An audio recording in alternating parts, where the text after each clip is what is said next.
Okay बच्चों, welcome back class 10 और हम कर रहे एक्सरसाइज 5.3 और आज हम यहाँ पे कवर करने जा रहे हैं क्वेश्चन नंबर 19, राइट।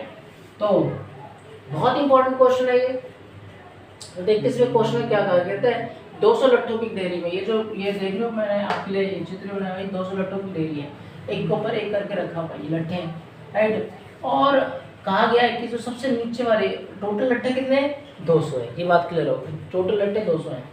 उसके बाद फिर क्या है कि जो नीचे वाले उसमें है, नीचे वाली लाइन में उसमें कितने 20 लट्ठे, कितने 20 लट्ठे, और उसके बाद अगली जो लाइन है उसमें 19 लट्ठे, फिर 18 लट्ठे हैं। देखो एक्चुअली होता है क्या है, देखो लट्ठे रखते कैसे हैं, मान लो ये एक लट्ठा ही है, एक लट्ठा है तो उसके बीच में एक लट्ठा आएगा, तो जैसे अगर हम आगे बढ़ते जाएंगे तो ऊपर क्या होगा, एक अगर नीचे 4 रख रहे हैं तो ऊपर 3 ही रखे जाएंगे, फिर उसके बीच का जो गैप होगा उसी में एक लट्ठा रखेंगे, राइट। तो इस तरीके से पहला जो नीचे वाला लाइन है उसमें 20 लट्ठे, फिर 19, फिर 18, इस तरीके से वो लट्ठे बढ़ते चले गए और टोटल 200 लट्ठे। तो क्वेश्चन में ये पूछा गया है कि बताना आपके 200 लट्ठे कितनी पंक्ति में रखे गए, कितनी पंक्ति में, नहीं तो ये क्वेश्चन पूछा गया। दूसरा क्वेश्चन कि जो सबसे ऊपर वाला जो पंक्ति बनेगा लट्ठों का, उस ऊपर वाले पंक्ति में कितने लट्ठे होंगे, दूसरा क्वेश्चन। दो क्वेश्चन पूछा गया, बहुत ही आसान। तो देखते बेटा किस तरीके से करना होता है। तो नीचे वाली पंक्ति में इसका सॉल्यूशन हम क्या करेंगे, नीचे वाली पंक्ति में, नीचे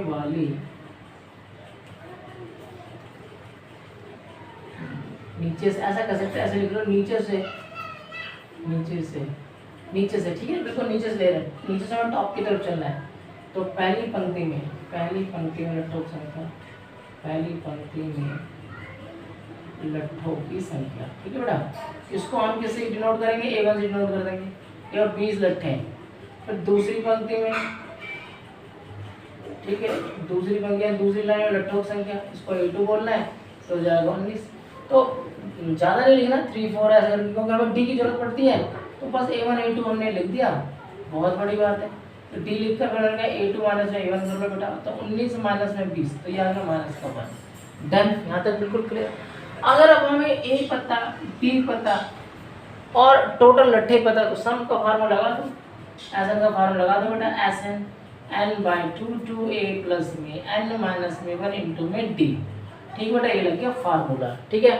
n की वैल्यू कितना है, n की जो वैल्यू है वही तो निकालना है, अरे यही तो निकालना है कितनी पंक्ति है, राइट।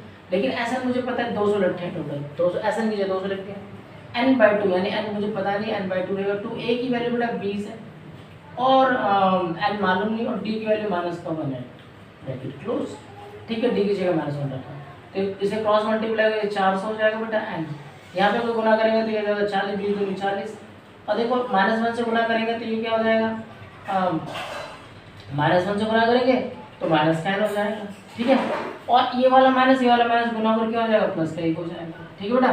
यहाँ की कैलकुलेशन बिल्कुल क्लियर, ना है कैलकुलेशन तो बताना है आपको, कमेंट में लिखकर बताना है, ठीक है बेटा। तभी देखो यहाँ पर क्या आपके पास कि n और 40 और कितना हो गया 41 हो गया, माइनस में n, ठीक है। अब क्या करते हैं बेटा, गुना कर दो, 41n माइनस में n का स्क्वायर, n का स्क्वायर को इधर ले आओ, क्योंकि माइनस के इधर आगे प्लस हो जाएगा, 41 को भी इधर ले आओ, माइनस का 41n हो जाएगा, प्लस में 400 तो पहले से ही बेटा इक्वल टू 0। अब चाहे आप इधर 0 डाल लो, सबको इधर ले, इसको मैं चाहे इधर 0 डाल लो, चाहे इधर 0 डाल लो, मतलब मैंने सबको एक तरफ कर लिया, ठीक है बेटा। तो ये हमें क्वाड्रेटिक इक्वेशन मिल गया, n का स्क्वायर माइनस में 41n प्लस में 400, ठीक है।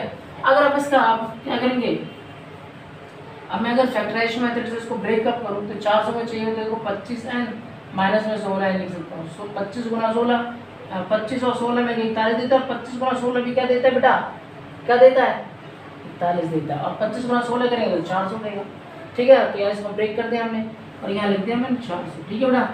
तो यानी इस तरीके से मिडिल टर्म स्प्लिट वाला मेथड लगाकर से कर रहे हैं। अच्छा आप ऐसे कर सकते हो, अरे सर आपने तो डायरेक्ट लिख दिया 25n माइनस 16n, हमें कैसे पता लगे 41 को 25 और 16 में ही तोड़ना है। अगर आपको देखो बेटा बिल्कुल सिंपल है ना, आपको समझाता बात क्या, अगर देखो नीचे कि आपको 400 था ना, 400 को आप ऐसे कर सकते हो ना, 2 से ऐसे घटे से, यानी जो हम फैक्टराइजेशन कर सकते हैं, तो 200 आ गया यहाँ पे, इसे कहते हैं ये 100 आ गया, 2 से घटा तो 50 आ गया, 2 से घटा तो देखो ये 25 आ गया, और अगर आप देखो तो 5 से 25 को मैंने पेयर बनाया, देखो यहाँ पे 2 2 4 2 2 4 2 8 2 16, यानी 16 और ये आ गया 25, थोड़ा सा अगर आप उसे तोड़ लेंगे और थोड़ा आप यहाँ पे ट्रिक लगाएंगे ना, तो आपको आसानी से सोच पाएंगे आपकी 41 को हमने कैसे तोड़ा है, राइट। तो अब यहाँ से क्या करते हैं, मैं ब्रेक तो कर ही लिया, मैंने n यहाँ से n कॉमन लेता हूँ, यहाँ बच गया n माइनस 25, और यहाँ पे अगर आप कॉमन ले 16 तो यह जाएगा n माइनस में फिर से 25। अच्छा, n माइनस में 25 आ गया बेटा, और दूसरा क्या आ गया, n माइनस 16 आ गया इक्वल टू 0। डन। अब क्या है, इसको मैं ऊपर ले जाता हूँ, ऊपर लेके चलते हैं, यहाँ पे चलते हैं, यानी n माइनस में 16 इक्वल टू 0 आ गया, n इक्वल टू क्या होगा 16। इधर से अगर हम बात अच्छा पहले 25 है, 25 ले लेते, कोई बात नहीं, तो यह n बराबर 25 आ गया, ठीक है।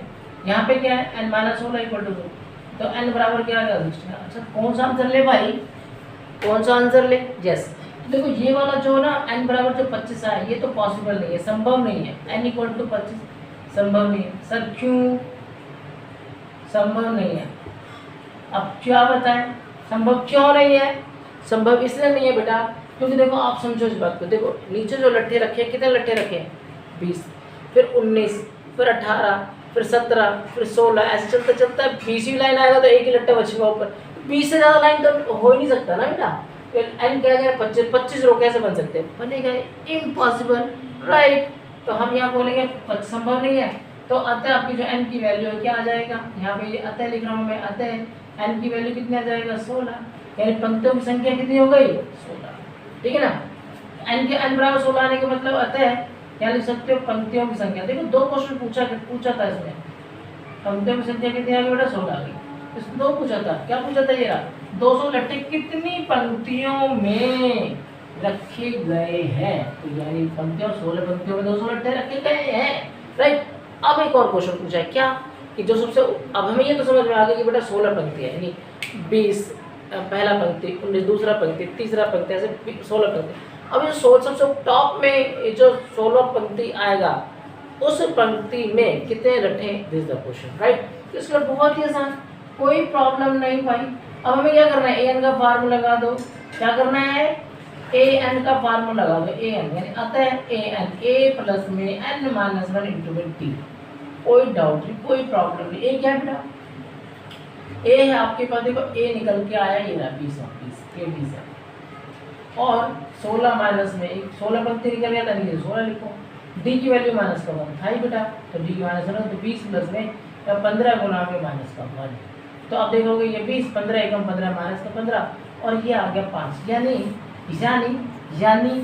यानी जो पंक्तियों की संख्या 16 ऊपर है ना, जो लास्ट वाली पंक्ति में कितने 5 लट्ठे, अगर पहले हमने 20 रखा, फिर 19, फिर 18, फिर 17 से चलते जाएंगे, जो आखिरी वाले जो पंक्ति है उसमें कितने लट्ठे होंगे 5 लट्ठे, और हमारा 200 लट्ठे क्या हो जाएगा, खत्म हो जाएगा। तो यहाँ पे फाइनल आंसर आप फिर से लिख सकते हो, अतः ऊपरी पंक्ति में लट्ठों की संख्या, ऊपरी पंक्ति में, ठीक है बेटा, लट्ठों की संख्या कितनी हो जाएगी बेटा, यस 5। तो फाइनल आंसर, तो आपके पास एक आंसर ये रहा और एक आंसर आपके पास ये रहा। इस तरीके से आपके यहाँ पर 19वां क्वेश्चन भी होता है खत्म, ठीक है बेटा। तो फिर मिलते हैं अगले वीडियो के साथ। तो अधिक से अधिक बच्चों को, अगर ये आपको वीडियो पसंद है तो अधिक से अधिक बच्चों को शेयर करना है, ताकि अधिक बच्चों को हेल्प मिल पाए, ठीक है। तो फिर अगले वीडियो के साथ, थैंक यू बेटा, हरे कृष्णा।